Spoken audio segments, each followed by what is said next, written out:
श्री शिवाय नमस्तुभ्यम। आज सुनिए शिव महापुराण का अध्याय 34।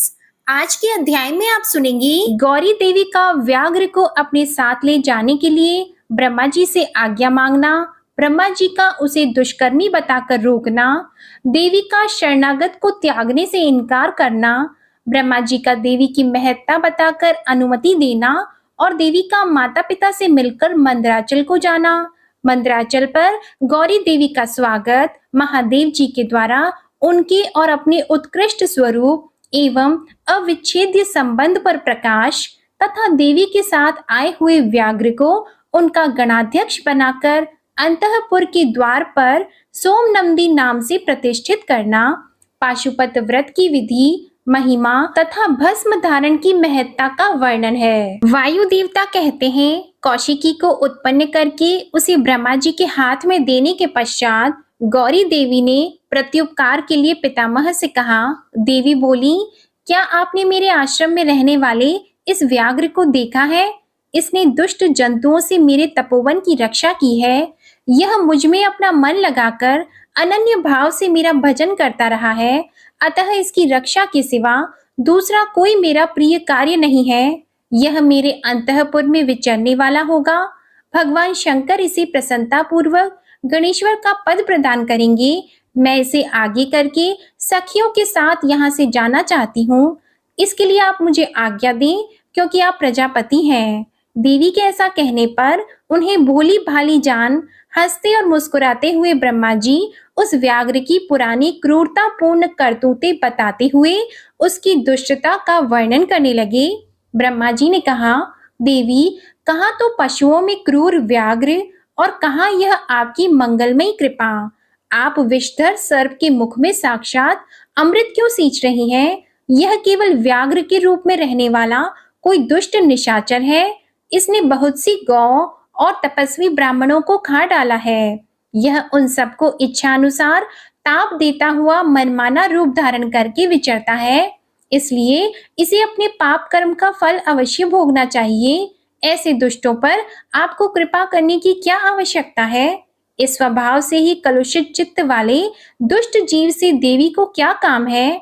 तब देवी बोली, आपने जो कुछ कहा है वह सब ठीक है। यह ऐसा ही सही, तथापि मेरी शरण में आ गया है, अतः मुझे इसका त्याग नहीं करना चाहिए। ब्रह्मा जी ने कहा, देवी, इसकी आपके प्रति भक्ति है, इस बात को जाने बिना ही मैंने आपके समक्ष इसके पूर्व चरित्र का वर्णन किया है। यदि इसके भीतर भक्ति है तो पहले के पापों से इसका क्या बिगड़ने वाला है? क्योंकि आपके भक्त का कभी नाश नहीं होता। जो आपकी आज्ञा का पालन नहीं करता वह पुण्य कर्मा होकर भी क्या करेगा? देवी, आप ही अजन्मा, बुद्धिमती, पुरातन शक्ति और परमेश्वरी हैं। सबके बंध और मोक्ष की व्यवस्था आपके ही अधीन है। आपके सिवा पराशक्ति कौन है? आपके बिना किसको कर्म जनित सिद्धि प्राप्त हो सकती है? आप ही असंख्य रुद्रों की विविध शक्ति हैं। शक्ति रहित कर्ता काम करने में कौन सी सफलता प्राप्त करेगा? भगवान विष्णु को, मुझको तथा अन्य देवता, दानव और राक्षसों को उन ऐश्वर्यों की प्राप्ति कराने के लिए आपकी आज्ञा ही कारण है। आप ही जगत के स्वामी परमात्मा शिव की अनादि, अमध्य और अनंत आदि सनातन शक्ति हैं। आप संपूर्ण लोक यात्रा का निर्वाह करने के लिए किसी अद्भुत मूर्ति में अविष्ट होकर नाना प्रकार के भावों से क्रीड़ा करती हैं। भला आपको ठीक ठीक कौन जानता है? अतः यह पापाचारी व्याघ्र भी आज आपकी कृपा से परम सिद्धि प्राप्त करे, इसमें कौन बाधक हो सकता है? इस प्रकार उनके परम तत्व का स्मरण कराकर ब्रह्मा जी ने जब उचित प्रार्थना की, तब गौरी देवी तपस्या से निवृत्त हुई। फिर देवी की आज्ञा लेकर ब्रह्मा जी अंतर ध्यान हो गए। फिर देवी ने अपने वियोग को न सह सकने वाले माता पिता मैना और हिमवान का दर्शन करके उन्हें प्रणाम किया और उन्हें नाना प्रकार से आश्वासन दिया। इसके बाद देवी ने तपस्या के प्रेमी तपोवन के वृक्षों को देखा। वे उनके सामने फूलों की वर्षा कर रहे थे। ऐसा जान पड़ता था मानो उनसे होने वाले वियोग के शोक से पीड़ित होकर वे आंसू बरसा रहे हो। अपनी शाखाओं पर बैठे हुए विहंगमों के कलरवों के व्यास से मानो वे व्याकुलता पूर्वक नाना प्रकार से दीनतापूर्ण विलाप कर रहे थे।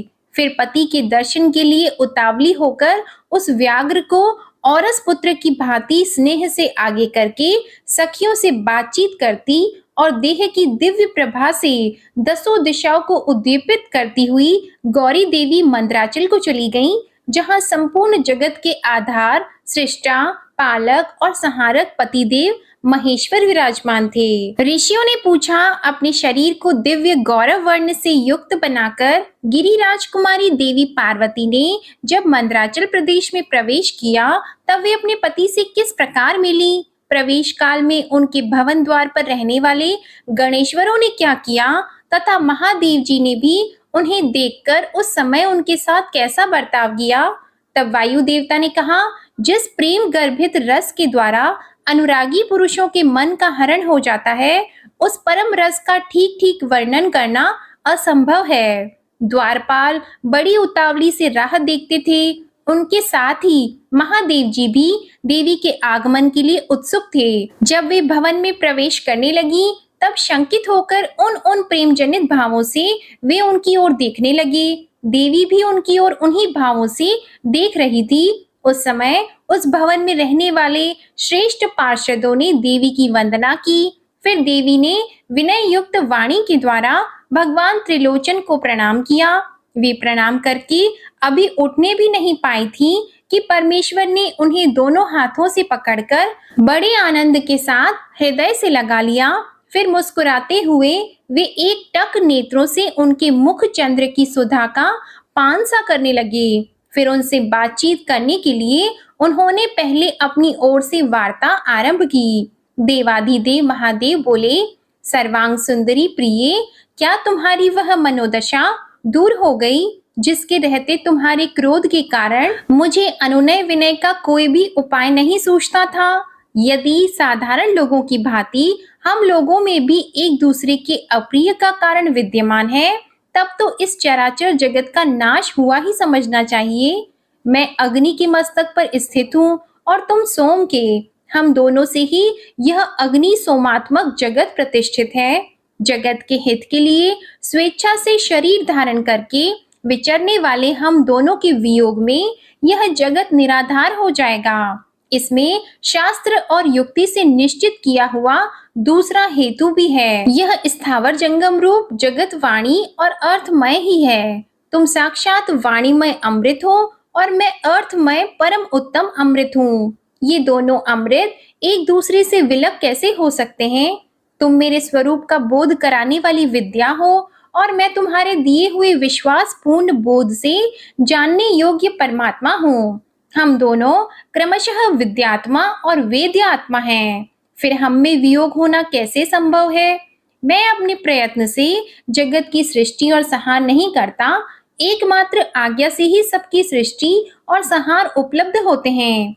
वह अत्यंत गौरवपूर्ण आज्ञा तुम ही हो। ऐश्वर्य का एकमात्र सार आज्ञा शासन है, क्योंकि वही स्वतंत्रता का लक्षण है। आज्ञा से वियुक्त होने पर मेरा ऐश्वर्य कैसा होगा? हम लोगों का एक दूसरे से विलग होकर रहना कभी संभव नहीं है। देवताओं के कार्य की सिद्धि के उद्देश्य से ही मैंने उस समय उस दिन लीला पूर्वक व्यंग्य वचन कहा था। तुम्हें भी तो यह बात अज्ञात नहीं थी, फिर तुम कुपित कैसे हो गई? अतः यही कहना पड़ता है कि तुमने मुझ पर भी जो क्रोध किया था वह त्रिलोकी की रक्षा के लिए ही था, क्योंकि तुम में ऐसी कोई बात नहीं है जो जगत के प्राणियों का अनर्थ करने वाली हो। इस प्रकार प्रिय वचन बोलने वाले साक्षात परमेश्वर शिव के प्रति श्रृंगार रस के सारभूत भावों की प्राकृतिक जन्मभूमि देवी पार्वती अपने पति की कही हुई यह मनोहर बात सुनकर इसे सत्य जान मुस्कुराकर रह गई और लज्जावश कोई उत्तर न दे सकी। केवल कौशिकी के यश का वर्णन छोड़कर और कुछ उन्होंने नहीं कहा। देवी ने कौशिकी के विषय में जो कुछ कहा उसका वर्णन करता हूँ। देवी बोली, भगवान, मैंने जिस कौशिकी की सृष्टि की है उसे क्या आपने नहीं देखा है? वैसी कन्या न तो इस लोक में हुई है और न होगी। यों कहकर देवी ने उसके विंध्य पर्वत पर निवास करने तथा सम्रांगण में शुंभ और निशुंभ का वध करके उन पर विजय पाने का प्रसंग सुनाकर उसके बल पराक्रम का वर्णन किया। साथ ही यह भी बताया कि वह उपासना करने वाले लोगों को सदा प्रत्यक्ष फल देती है और निरंतर लोगों की रक्षा करती रहती है। इस विषय में ब्रह्मा जी आपको आवश्यक बातें बताएंगे। उस समय इस प्रकार बातचीत करती हुई देवी की आज्ञा से ही एक सखी ने उस व्याघ्र को लाकर उनके सामने खड़ा कर दिया। उसे देखकर देवी कहने लगी, देव, यह व्याघ्र मैं आपके लिए भेंट लाई हूँ, आप इसे देखिए। इसके समान मेरा उपासक दूसरा कोई नहीं है। इसने दुष्ट जंतुओं के समूह से मेरे तपोवन की रक्षा की थी। यह मेरा अत्यंत भक्त है और अपने रक्षणात्मक कार्य से मेरा विश्वास पात्र बन गया है। मेरी प्रसन्नता के लिए यह अपना देश छोड़कर यहाँ आ गया है। हे महेश्वर, यदि मेरे आने से आपको प्रसन्नता हुई है और यदि आप मुझसे अत्यंत प्रेम करते हैं, तो मैं चाहती हूँ कि यह नंदी की आज्ञा से मेरे अंतःपुर के द्वार पर अन्य रक्षकों के साथ उन्हीं के चिन्ह धारण करके सदा स्थित रहे। वायुदेव कहते हैं, देवी के इस मधुर और प्रेम बढ़ाने वाले शुभ वचन को सुनकर महादेव जी ने कहा, मैं बहुत प्रसन्न हूँ। फिर तो वह व्याघ्र उसी क्षण लचकती हुई सुवर्ण जड़ित बैंत की छड़ी, रत्नों से जड़ित विचित्र कवच, सर्प की सी आकृति वाली छुरी तथा रक्षकोचित वेश धारण किए गणाध्यक्ष के पद पर प्रतिष्ठित दिखाई दिया। उसने उमा सहित महादेव और नंदी को आनंदित किया था, इसलिए सोम नंदी नाम से विख्यात हुआ। इस प्रकार देवी का प्रिय कार्य करके चंद्रार्ध भूषण महादेव जी ने उन्हें रत्न भूषित दिव्य आभूषणों से भूषित किया। चंद्रभूषण भगवान शिव ने सर्व मनोहारिणी गिरिराज कुमारी गौरी देवी को पलंग पर बिठाकर उस समय सुंदर अलंकारों से स्वयं ही उनका श्रृंगार किया। ऋषि बोले, भगवान, हम परम उत्तम पाशुपत व्रत को सुनना चाहते हैं, जिसका अनुष्ठान करके ब्रह्मा आदि सब देवता पाशुपत माने गए हैं। वायुदेव ने कहा, मैं तुम सब लोगों को गोपनीय पाशुपत व्रत का रहस्य बताता हूँ, जिसका अथर्व शीर्ष में वर्णन है तथा जो सब पापों का नाश करने वाला है। चित्रा से युक्त पूर्णमासी इसके लिए उत्तम काल है। शिव के द्वारा अनुग्रहित स्थान ही इसके लिए उत्तम देश है, अथवा क्षेत्र, बगीचे आदि तथा वन प्रांत भी शुभ एवं प्रशस्त देश हैं। पहले त्रयोदशी को भली भांति स्नान करके नित्य कर्म संपन्न कर ले, फिर अपने आचार्य की आज्ञा लेकर उनका पूजन और नमस्कार करके व्रत के अंग रूप से देवताओं की विशेष पूजा करें। उपासक को स्वयं श्वेत वस्त्र, श्वेत यज्ञोपवीत, श्वेत पुष्प और श्वेत चंदन धारण करना चाहिए। वह कुश के आसन पर बैठकर हाथ में मुट्ठी भर कुश लेकर पूर्व या उत्तर की ओर मुंह करके 3 प्राणायाम करने के पश्चात भगवान शिव और देवी पार्वती का ध्यान करे। फिर यह संकल्प करे कि मैं शिव शास्त्र में बताई हुई विधि के अनुसार यह पाशुपत व्रत करूंगा। वह जब तक शरीर गिर न जाए तब तक के लिए, अथवा 12, 6 या 3 वर्षों के लिए, अथवा 12, 6, 3 या 1 महीने के लिए, अथवा 12, 6, 3 या 1 दिन के लिए इस व्रत की दीक्षा ले। संकल्प करके विरजा होम के लिए विधिवत अग्नि की स्थापना करके क्रमशः घी, समिधा और चरु से हवन करे। इसके बाद तत्वों की शुद्धि के उपदेश से फिर मूल मंत्र के द्वारा उन समिधा आदि सामग्रियों की ही आहुतियां दें। उस समय वह बारंबार यह चिंतन करे कि मेरे शरीर में जो यह तत्व है सब शुद्ध हो जाएं। उन तत्वों के नाम इस प्रकार हैं: 5 भूत, उनकी 5 तन्मात्राएं, 5 ज्ञान इंद्रियां, 5 कर्म इंद्रियां, 5 विषय, त्वचा आदि 7 धातु, प्राण आदि 5 वायु, मन, बुद्धि, अहंकार, प्रकृति, पुरुष, राग, विद्या, कला, नियति, काल, माया, शुद्ध विद्या, महेश्वर, सदाशिव, शक्ति तत्व, शिव तत्व, ये क्रमशः तत्व कहे गए हैं। विरज मंत्रों से आहुति करके रजोगुण रहित शुद्ध हो जाता है। फिर शिव का अनुग्रह पाकर वह ज्ञानवान होता है। फिर गोबर लाकर उसकी पिंडी बनाए, फिर उसे मंत्र के द्वारा अभिमंत्रित करके अग्नि में डाल दें। इसके बाद इसका प्रोक्षण करके उस दिन व्रती केवल हवश्य खाकर रहे। जब रात बीतकर प्रातः काल आए तब चतुर्दशी में पुनः पूर्वोक्त सब कृत्य करें। उस दिन शेष समय निराहार रहकर ही बिताएं। फिर पूर्णिमा को प्रातः काल इसी तरह होम पर्यंत कर्म करके रुद्राग्नि का उपसंहार करें। फिर यत्न पूर्वक उसमें से भस्म ग्रहण करें। इसके बाद साधक चाहे जटा रख ले, चाहे सारा सिर मुड़वा ले या चाहे तो केवल सिर पर शिखा धारण करे। इसके बाद स्नान करके यदि वह लोक लज्जा से ऊपर उठ गया हो तो दिगंबर हो जाए अथवा गेरुआ वस्त्र, मृग चर्म या फटे पुराने चीतड़े को ही धारण कर ले। एक वस्त्र धारण करे या वलकल पहनकर रहे। कटी में मेखला धारण करके हाथ में दंड ले। फिर दोनों पैर धोकर आचमन करे।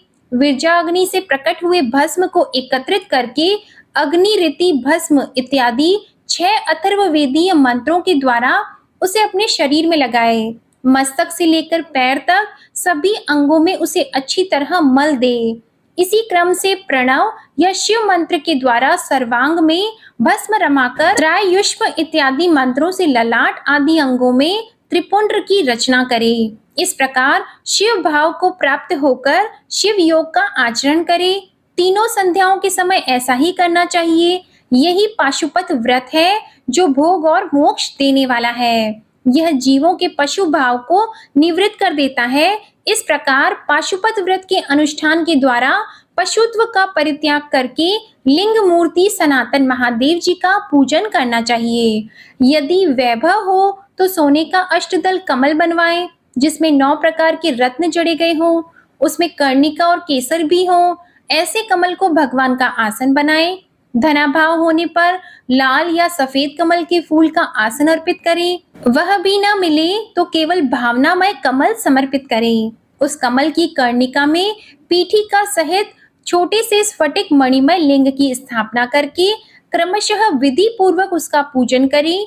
उस लिंग का शोधन करके पहले शास्त्रीय विधि के अनुसार उसकी स्थापना कर लेनी चाहिए। फिर आसन देकर पंचमुख के प्रकार से मूर्ति की कल्पना करके पंचगव्य आदि से पूर्ण अपने वैभव के अनुसार संग्रहित भरे हुए सुवर्ण निर्मित कलशों से उस मूर्ति को स्नान कराएं। फिर सुगंधित द्रव्य, कपूर, चंदन और कुमकुम आदि से वेदी सहित भूषण भूषित शिवलिंग का अनुलेपन करके बिल्व पत्र, लाल कमल, श्वेत कमल, नील कमल, अन्य सुगंधित पुष्प, पवित्र एवं उत्तम पत्र तथा दूर्वा और अक्षत आदि विचित्र उपचार चढ़ाकर यथा प्राप्त सामग्रियों के द्वारा महापूजन की विधि से उसमें मूर्ति की अभ्यर्चना करें। फिर धूप, दीप और नैवेद्य निवेदन करें। इस तरह भगवान शिव को उत्तम वस्त्र निवेदन करके अपना कल्याण करें। उस व्रत में विशेषतः वे सभी वस्तुएं देनी चाहिए जो अपने को अधिक प्रिय हो, श्रेष्ठ हो और न्याय पूर्वक उपार्जित हुई हो। बिल्व पत्र, उत्पल और कमलों की संख्या 1-1 हजार होनी चाहिए। अन्य पत्रों और फूलों में से प्रत्येक की संख्या 108 होनी चाहिए। इन सामग्रियों में भी बिल्व पत्र को विशेष यत्न पूर्वक जुटाएं, उसे भूल कर भी न छोड़ें। सोने का बना हुआ एक ही कमल 1 सहस्त्र कमलों से श्रेष्ठ बताया गया है। नील कमल आदि के विषय में भी यही बात है। ये सब बिल्व पत्रों के समान ही महत्व रखते हैं। अन्य पुष्पों के लिए कोई नियम नहीं है, वे जितने भी मिले उतने ही चढ़ाने चाहिए। अष्टांग अर्घ उत्कृष्ट माना जाता है। धूप और आलेप अर्थात चंदन के विषय में विशेष बात यह है, वामदेव नामक मुख में चंदन, तत्पुरुष नामक मुख में हरिताल और ईशान नामक मुख में भस्म लगाना चाहिए। कोई कोई भस्म की जगह आलेपन का विधान करते हैं।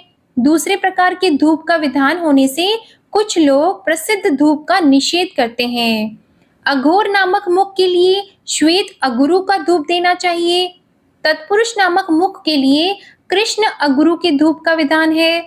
वामदेव के लिए गुगुल, सद्योजात मुख के लिए सौगंधिक तथा ईशान के लिए भी उशीर आदि धूप को विशेष रूप से देना चाहिए।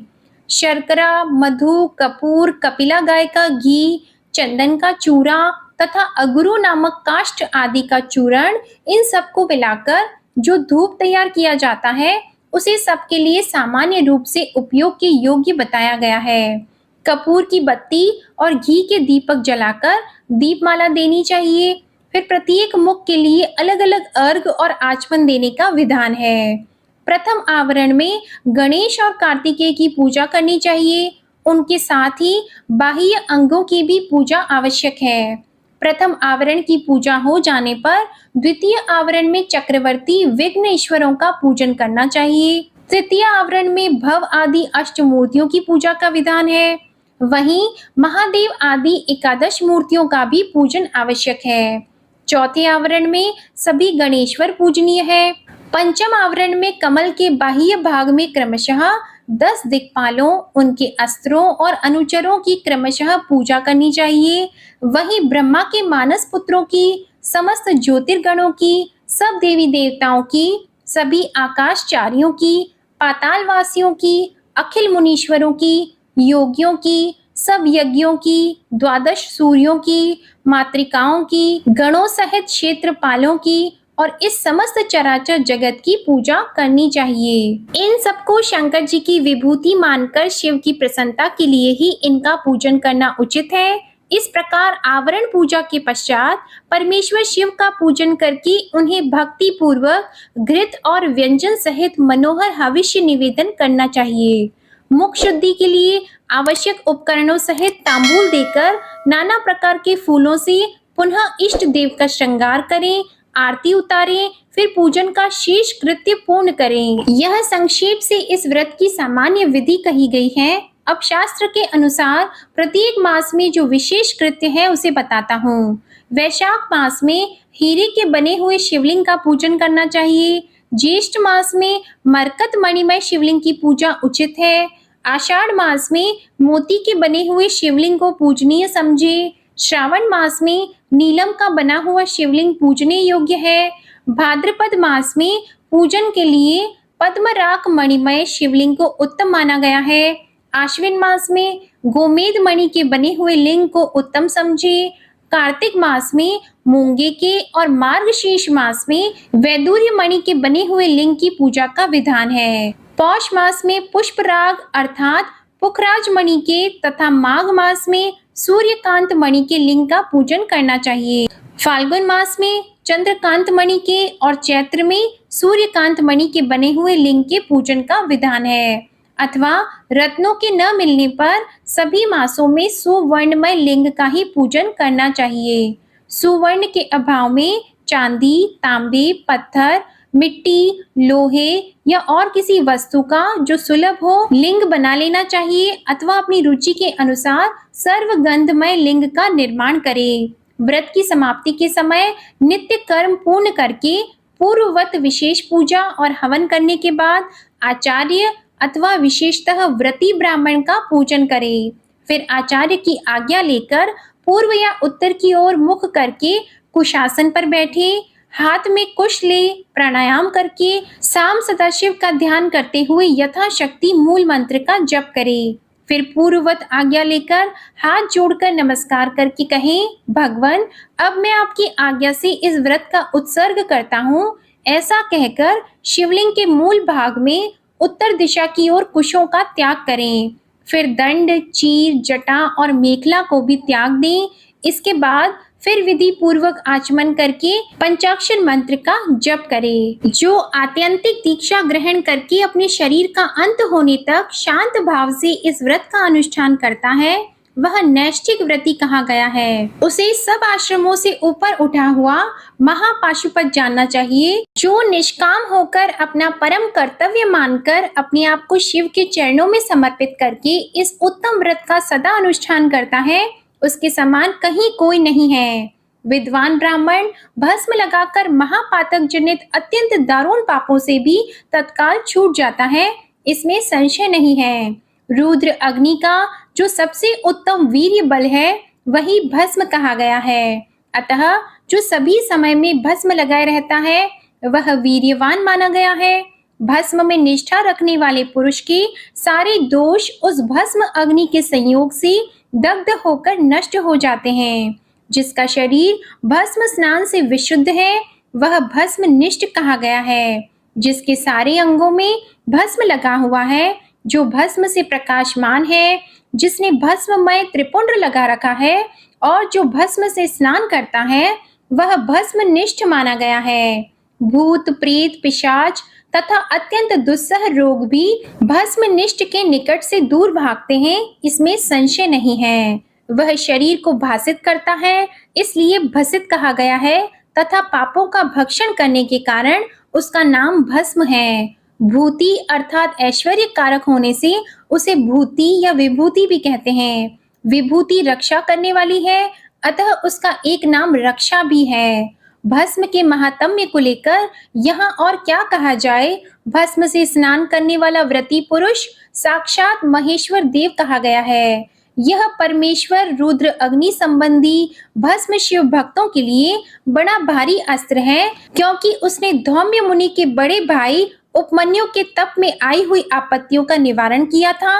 इसलिए सर्वथा प्रयत्न करके पाशुपत व्रत का अनुष्ठान करने के पश्चात हवन संबंधी भस्म का धन के समान संग्रह करके सदा भस्म स्नान में तत्पर रहना चाहिए। अब सुनिए आगे की कथा। जब ऋषियों ने वायुदेव से पूछा कि हे प्रभु, धौम्य के बड़े भाई उपमन्यु जब छोटे बालक थे तब उन्होंने दूध के लिए तपस्या की थी और भगवान शिव ने प्रसन्न होकर उन्हें क्षीर सागर प्रदान किया था, परंतु शैशव अवस्था में उन्हें शिव शास्त्र के प्रवचन की शक्ति कैसे प्राप्त हुई अथवा वे कैसे शिव के सत स्वरूप को जानकर तपस्या में निरत हुए। तपश्चरण के पर्व में उन्हें भस्म के विज्ञान की प्राप्ति कैसे हुई, जिससे जो रुद्राग्नि का उत्तम वीर्य है उस आत्मरक्षक भस्म को उन्होंने प्राप्त किया।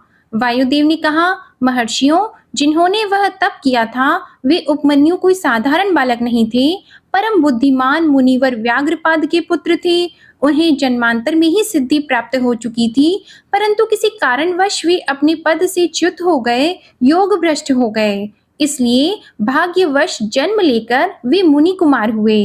एक समय की बात है, अपने मामा के आश्रम में उन्हें पीने के लिए बहुत थोड़ा दूध मिला। उनके मामा का बेटा अपनी इच्छा के अनुसार गरम गरम उत्तम दूध पीकर उनके सामने खड़ा था। मातुल पुत्र को इस अवस्था में देखकर व्याघ्रपाद कुमार उपमन्यु के मन में ईर्ष्या हुई और वे अपनी माँ के पास जाकर बड़े प्रेम से बोले, माते महाभागी तपस्विनी, मुझे अत्यंत स्वादिष्ट गरम गरम गाय का दूध दो, मैं थोड़ा सा नहीं पीऊंगा। बेटे की यह बात सुनकर व्याघ्रपाद की पत्नी तपस्विनी माता के मन में उस समय बड़ा दुख हुआ। उसने पुत्र को बड़े आदर के साथ छाती से लगा लिया और प्रेम पूर्वक लाड प्यार करके अपनी निर्धनता का स्मरण हो आने से वह दुखी विलाप करने लगी। महातेजस्वी बालक उपमन्यु बारंबार दूध को याद करके रोते हुए माता से कहने लगे, माँ दूध दो, दूध दो। बालक के उस हठ को जानकर उस तपस्विनी ब्राह्मण पत्नी ने उसके हठ के निवारण के लिए एक सुंदर उपाय किया। उसने स्वयं उच्चव्रती से कुछ बीजों का संग्रह किया था।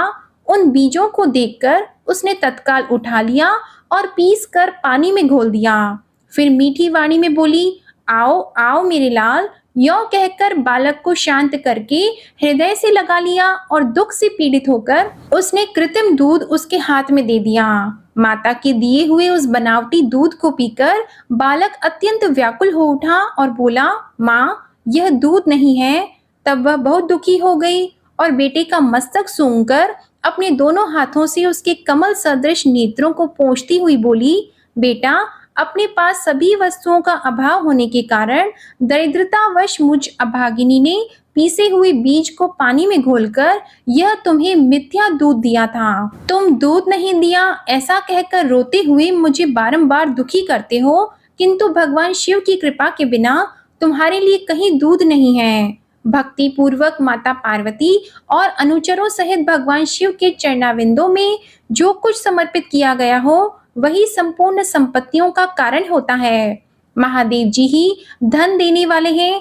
इस समय हम लोगों ने उनकी आराधना नहीं की है। वे भगवान ही सकाम पुरुषों को उनकी इच्छा के अनुसार फल देने वाले हैं। हम लोगों ने आज से पहले कभी भी धन की कामना से भगवान शिव की पूजा नहीं की है, इसलिए हम दरिद्र हो गए और यही कारण है कि तुम्हारे लिए दूध नहीं मिल रहा है। बेटा, पूर्व जन्म में भगवान शिव अथवा विष्णु के उद्देश्य से जो कुछ किया जाता है वही वर्तमान जन्म में मिलता है, दूसरा कुछ नहीं। तब उपमन्यु बोले, माँ, यदि माता पार्वती सहित भगवान शिव विद्यमान है, तब आज से शोक करना व्यर्थ है। महाभागे, अब शोक छोड़ो, सब मंगलमय ही होगा। माँ, आज मेरी बात सुन लो। यदि कहीं महादेव जी हैं, तो मैं देर से या जल्दी ही उनसे क्षीर सागर मांग लाऊंगा। वायु देवता कहते हैं, उस महाबुद्धिमान बालक की वह बात सुनकर उसकी मनस्विनी माता उस समय बहुत प्रसन्न हुई और यों बोली। माता ने कहा, बेटा, तुमने बहुत अच्छा विचार किया है। तुम्हारा यह विचार मेरी प्रसन्नता को बढ़ाने वाला है। अब तुम देर न लगाओ, शाम सदाशिव का भजन करो। अन्य देवताओं को छोड़कर मन, वाणी और क्रिया के द्वारा भक्ति भाव के साथ पार्षद गणों सहित उन्हीं शाम सदाशिव का भजन करो। नमः शिवाय। यह मंत्र उन देवाधिदेव वरदायक शिव का साक्षात वाचक माना गया है।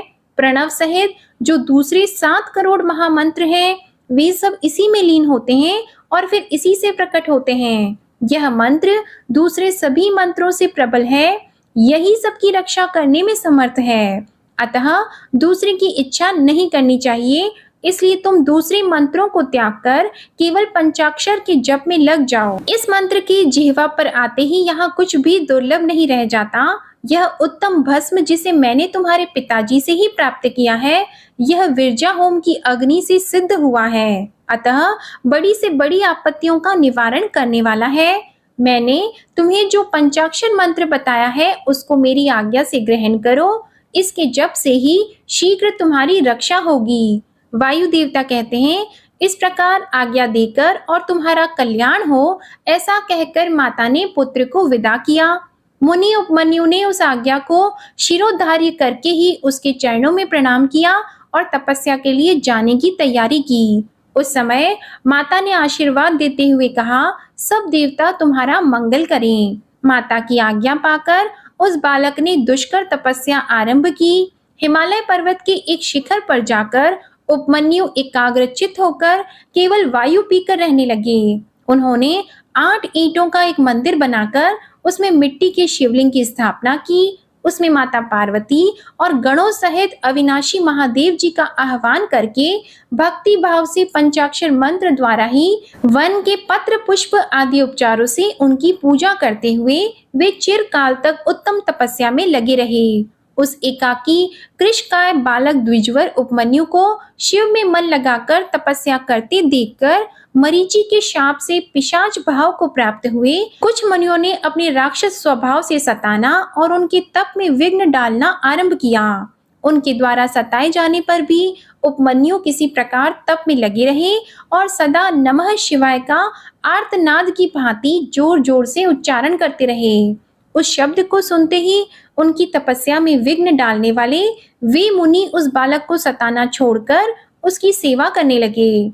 ब्राह्मण बालक महात्मा उपमन्यु की उस तपस्या से संपूर्ण चराचर जगत प्रदीप्त एवं संतप्त हो उठा। तदंतर भगवान विष्णु के अनुरोध करने पर श्री शिवजी ने पहले इंद्र का रूप धारण करके उपमन्यु के पास जाने का विचार किया। फिर श्वेत ऐरावत पर आरूढ़ होकर स्वयं देवराज इंद्र का शरीर ग्रहण करके भगवान सदाशिव देवता, असुर, सिद्ध तथा बड़े बड़े नागों के साथ उपमन्यु मुनि के तपोवन की ओर चले। उस समय वह ऐरावत दाई सूंड में चवर लेकर शची सहित दिव्य रूप वाले देवराज इंद्र को हवा कर रहा था और बाई सूंड में श्वेत छत्र लेकर उन पर लगाए चला रहा था। इंद्र का रूप धारण किए उमा सहित भगवान सदाशिव उस श्वेत छत्र से उसी तरह सुशोभित हो रहे थे जैसे उदित हुए पूर्ण चंद्रमंडल से मंदराचल शोभायमान होता है।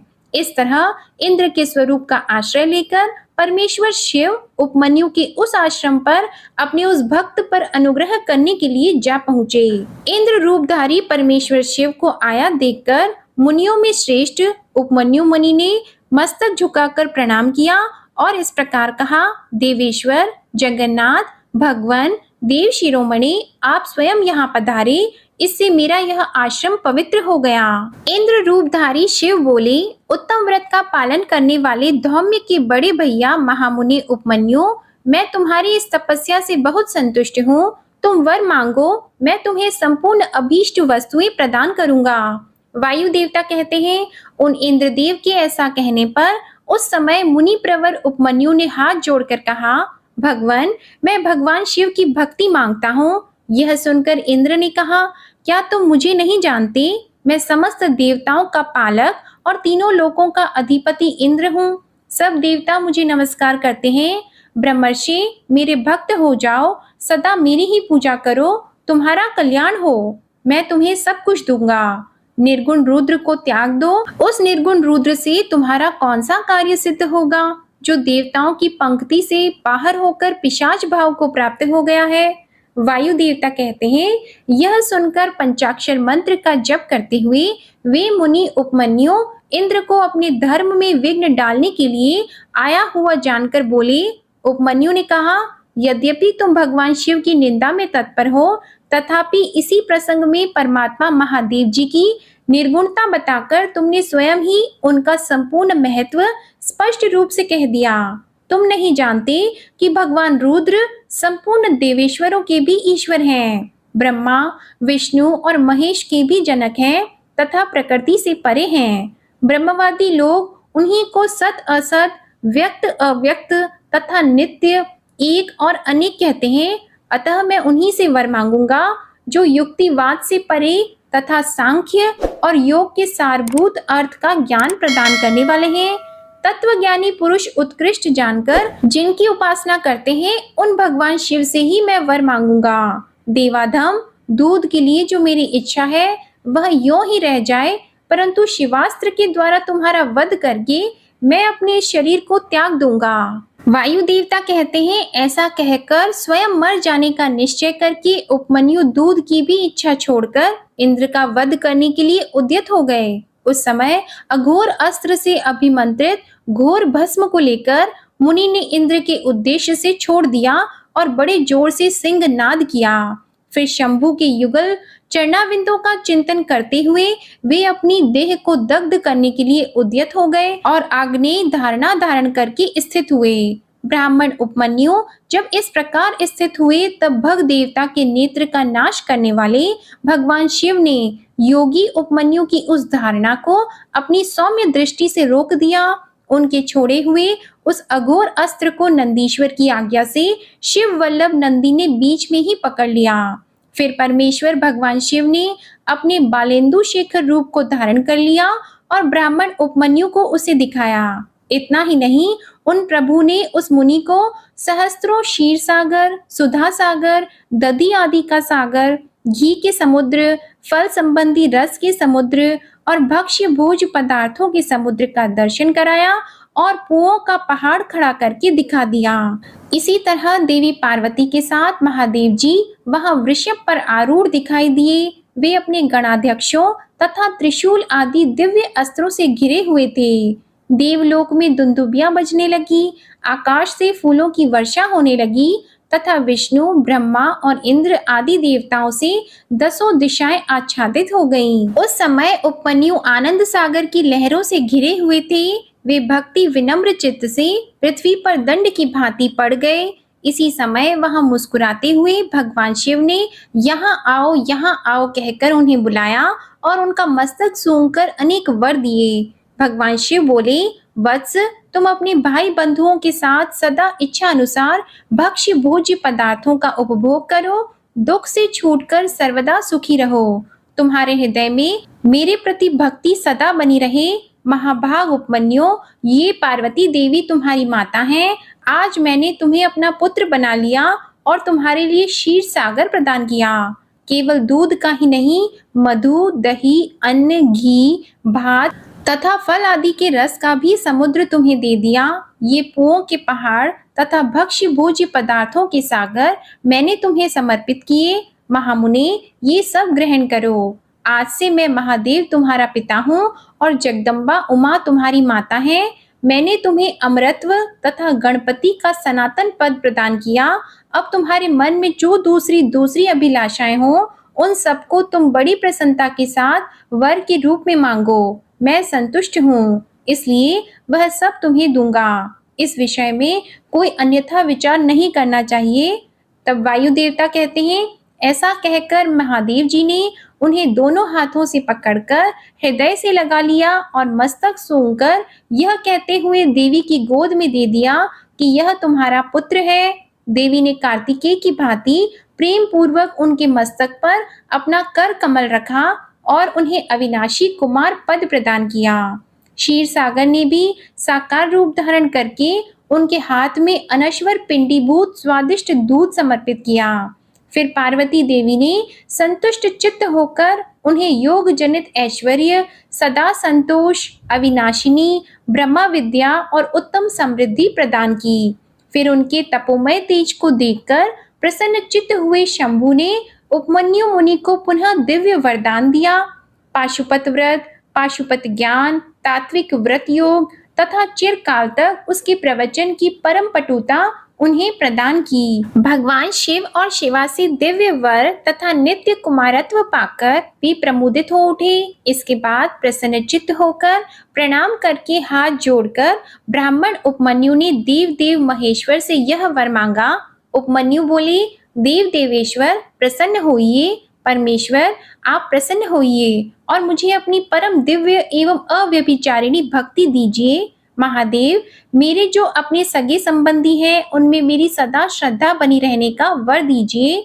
साथ ही अपना दासत्व, उत्कृष्ट स्नेह और नित्य सामीप्य प्रदान कीजिए। ऐसा कहकर प्रसन्न चित्त हुए द्विज श्रेष्ठ उपमन्यु ने हर्ष गदगद वाणी के द्वारा महादेव जी का स्तवन किया। उपमन्यु बोले, देव देव महादेव, शरणागत वत्सल साम सदाशिव, आप सदा मुझ पर प्रसन्न होइए। वायुदेव कहते हैं, उनके ऐसा कहने पर सबको वर देने वाले प्रसन्न आत्मा महादेव ने मुनिवर उपमन्यु को इस प्रकार उत्तर दिया।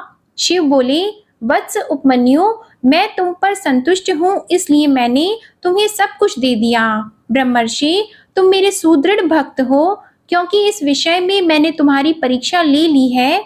तुम अजर अमर, दुख रहित, यशस्वी, तेजस्वी और दिव्य ज्ञान से संपन्न हो।